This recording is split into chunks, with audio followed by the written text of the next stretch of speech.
Es un honor para mí estar esta mañana aquí compartiendo estas reflexiones acerca de la generación de la independencia de los hombres que nos dieron la independencia, de los hombres y mujeres que nos dieron la independencia.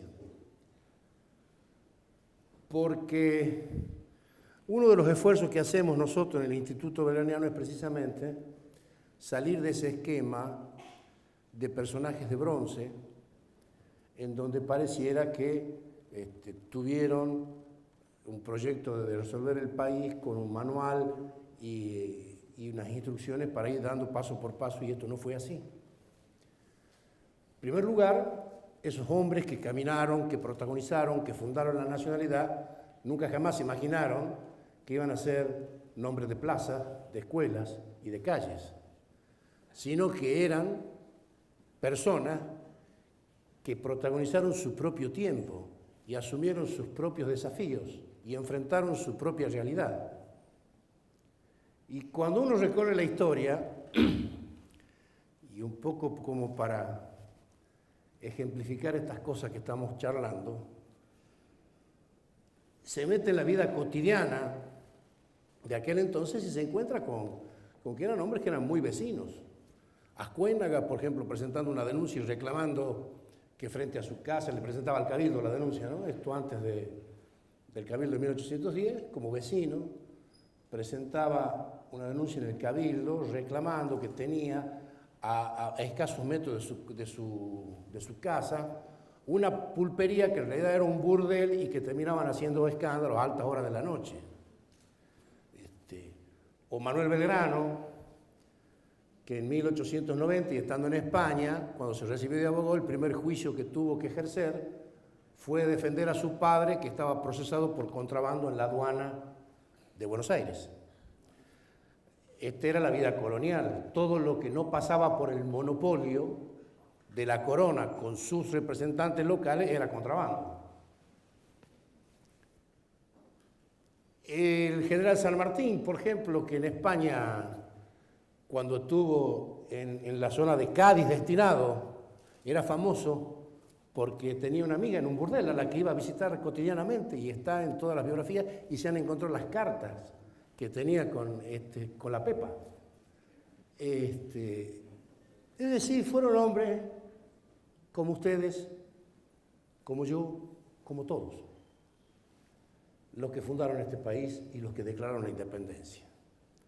En un mundo donde había nuevas ideas, bien lo ha señalado aquí el amigo economista, cuando lo cita a Belgrano y a Moreno, que son los dos intelectuales más, digamos, complejos, más ilustrados de ese momento del proceso independentista, se inspiran en Adam Smith, y Belgrano particularmente en Keynes, que era un fisiócrata, que era un economista que sostenía que la riqueza de los países estaba en el cultivo y la producción de la tierra. Tenían doctrina, tenían ideas. Y la otra cosa que hay que entender es que cuando se creó una bandera, no fue un hombre naif, con más vocación de decorador gráfico o de diseño, sino que fue un político que produjo un hecho político. La creación de la bandera fue una reacción de los que se querían independizar frente a los que querían seguir negociando con España, no una independencia, sino mejores términos en la relación colonial. Y entonces también había conflictos entre ellos. Y de uno y de otro grupo también son calles. Rivadavia era uno de los que negociaba, Belgrano uno de los llamados jacobinos. Y después esto que vino a Tucumán providencialmente para tomar el ejército, no fue así. Rivadavia, ante la decisión radicalizada de Belgrano de crear una bandera, mientras él estaba negociando seguir siendo una colonia en mejores condiciones con España, por intermedio de Inglaterra, le molestaba en Rosario, porque es donde había hecho izar la bandera, ¿se acuerdan? El 27 de febrero aquel de 1812, y además se tornaba peligroso porque tenía a su mando 3.000 efectivos, que era la fuerza armada más importante que había en la zona, con lo que estaba en condiciones de en cualquier momento chocar o colisionar con el gobierno en esos conflictos que tenía. ¿Y ustedes creen que era nuevo eso? No, no es nuevo. Después ese triunvirato que preside Rivadavia es derrocado en 1812, 6 meses después de que lo desplaza Belgrano, por los granaderos a caballo, cuya primera actuación militar es derrocar el primer triunvirato. Y entonces designan el segundo triunvirato, que es un triunvirato radicalizado ya en la Declaración de la Independencia, y es el que convoca la Asamblea del año 13 y luego se hace la reiteración del Congreso de Tucumán. Sí, fueron políticos, igual que lo de ahora. ¿Ustedes creen que no se acusaban? Sí, también. Claro, seguramente no tenían los canales de televisión, pero puedo mandarles las cartas, por ejemplo, que Saavedra escribía opinando de la moral de Moreno,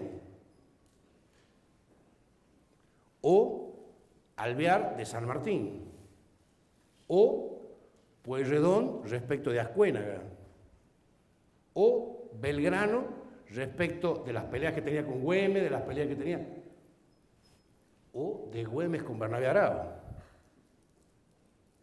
Es decir, en medio de las contradicciones, también se marchaba en ese proceso, que no fue una guerra de la independencia, como nos han enseñado también. No fue un juego de soldaditos. Fue un largo proceso político que se inició acá en estas tierras, si quieren poner una fecha, el 25 de mayo de 1810, y que concluyó ese 9 de julio de 1816, cuando se declara la independencia y se corta amarra con todo el esquema colonial. Eso fue un proceso político, que tuvo episodio bélico, que fue una parte de todo ese proceso.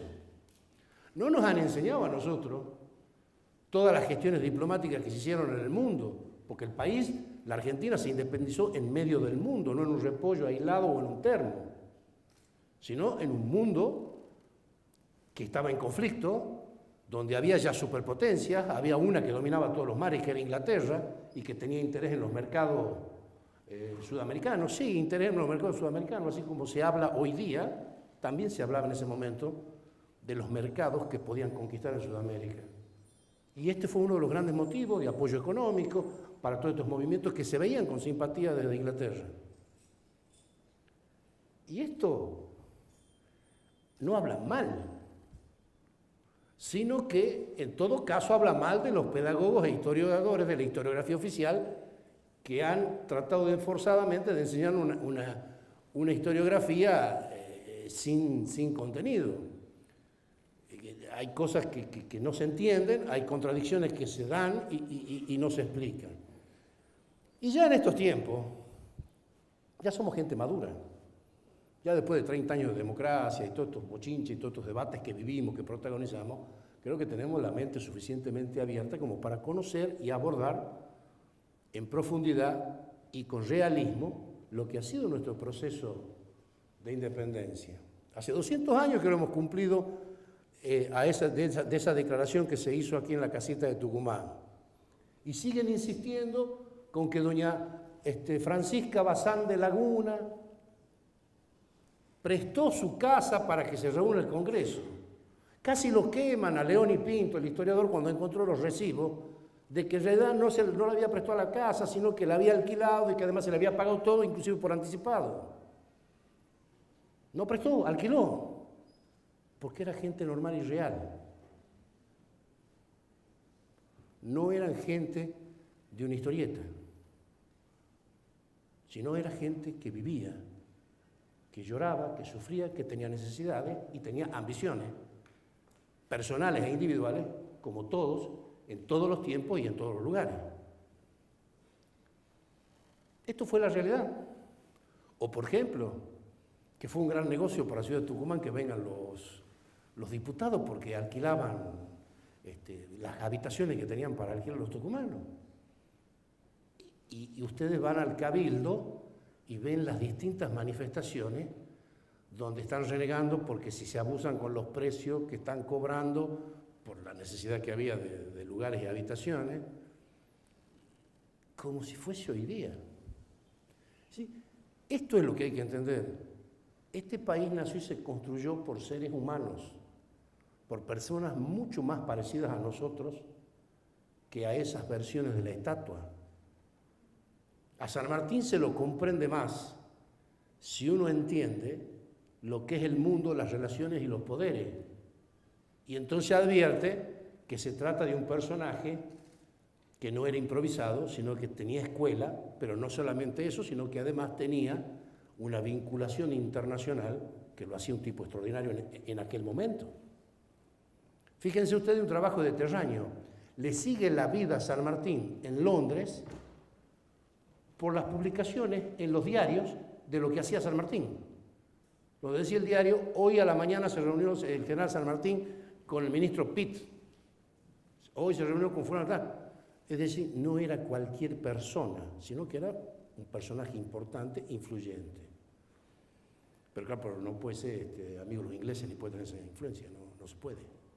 Yo he escrito un artículo que se llamaba Nuestros enemigos los ingleses, pero no tanto, donde muestro las vinculaciones políticas, unas veces positivas y otras enormemente negativas, en la relación de la historia argentina.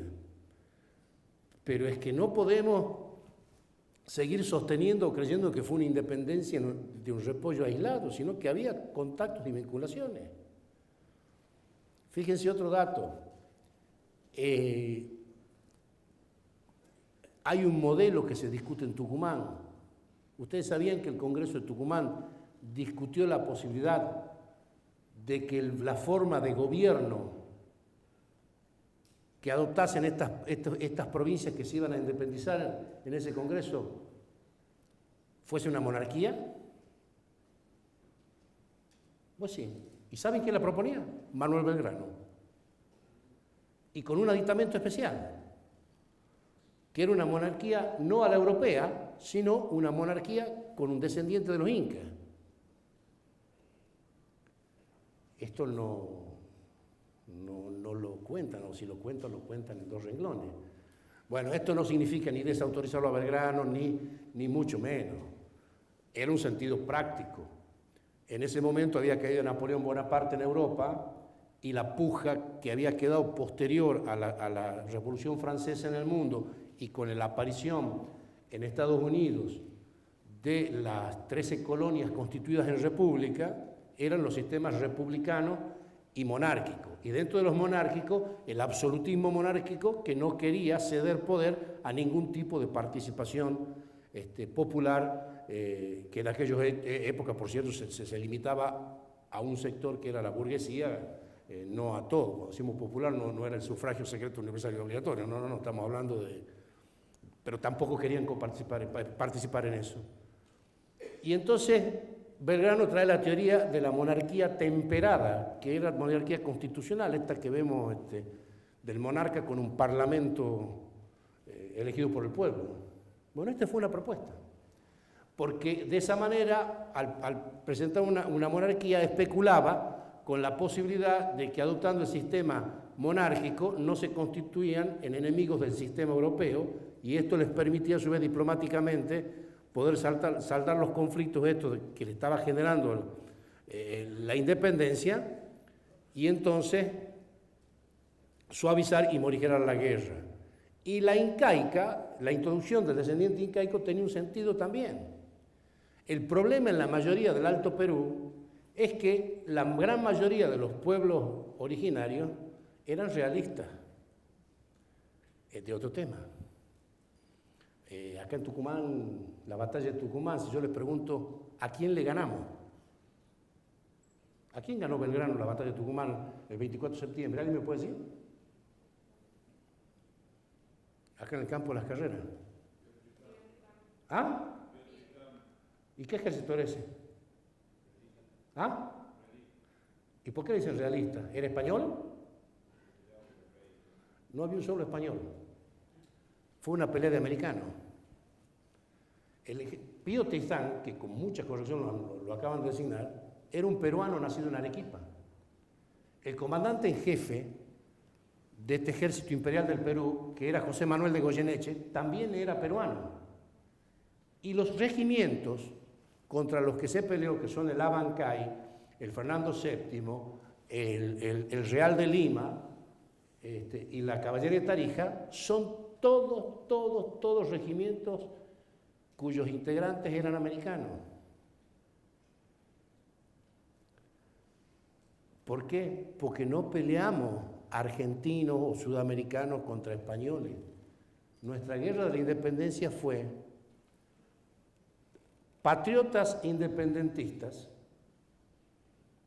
frente a realistas colonialistas, en donde en los mismos bandos estaban integrados, mezclados, americanos y españoles. Por ejemplo, el señor Ascuénaga, que lo nombró recién miembro de la primera Junta de Gobierno, era español.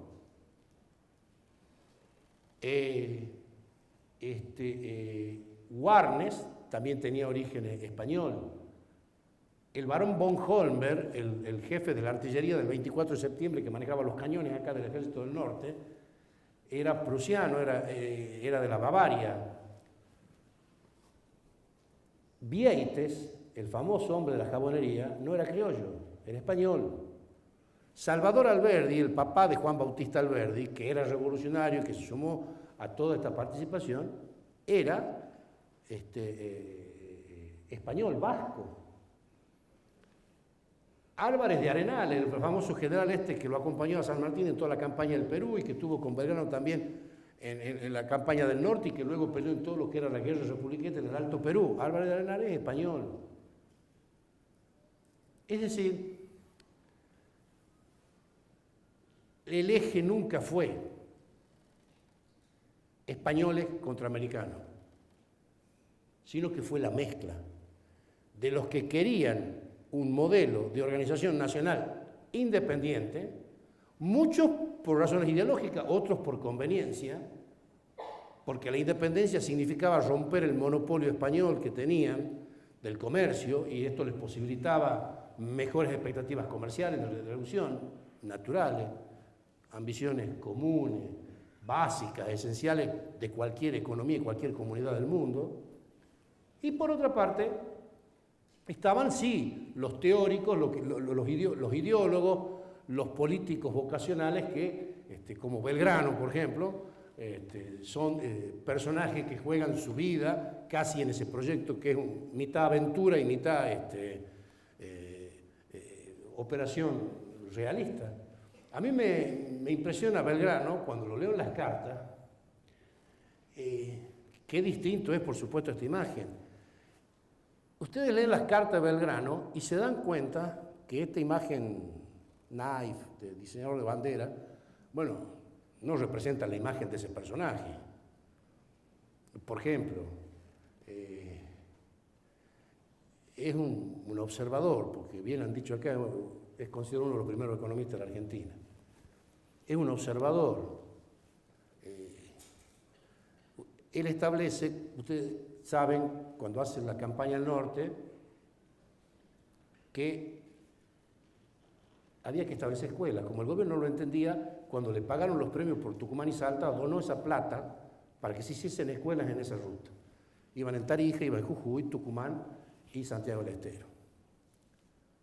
Porque él asociaba que la independencia debía tener la misma latitud que tenía el concepto de libertad de una comunidad. Y que ese concepto de libertad que tenía la gente, una comunidad, era en función de la educación y cultura que reciba. Pensaba en gente común que tenía que educar. Entonces, todos estos personajes, en este tiempo que hemos estado hablando, no eran de bronce. Nadie les garantizaba el resultado de lo que estaban haciendo. Y algunos empeñaron su vida, pero no en términos de superhéroe, sino de ciudadanía convencida, de hombres comprometidos, como he dicho al principio de esta charla. Fueron protagonistas de un tiempo, no superhéroes. De modo que la lección que viaja en el tiempo y que recibimos nosotros acá en estos 200 años, que es la que vale, que es el verdadero mensaje que nos llega, es que somos una generación que, lejos de ser quejosa, tenemos que ser una generación que protagonice su tiempo. No debe esperar que la convoquen, sino convocarse para analizar, discutir e iniciar la más maravillosa aventura que se puede hacer colectivamente en una sociedad, y que es discutir y debatir en conjunto acerca de cuál es el futuro que se quiere y cuál es el objetivo que deben tener las empresas comunes que va a desarrollar esa comunidad durante su tiempo vital. Entonces, chicos, a 200 años, el Bicentenario no es un recuerdo, sino que es un mensaje de una generación que dio una respuesta a su tiempo, pero que nos manda a nosotros que demos una respuesta a nuestro tiempo, que va a ser valorada por los que vengan después, pero sobre todo es la que nos va a explicar a nosotros mismos cuál es el sentido de nuestra propia marcha. Así que el desafío y el mensaje ya ha llegado, 200 años, ahí está en nosotros resolverlo, asumirlo y ver qué dejamos a la posteridad. Muchas gracias. Sí.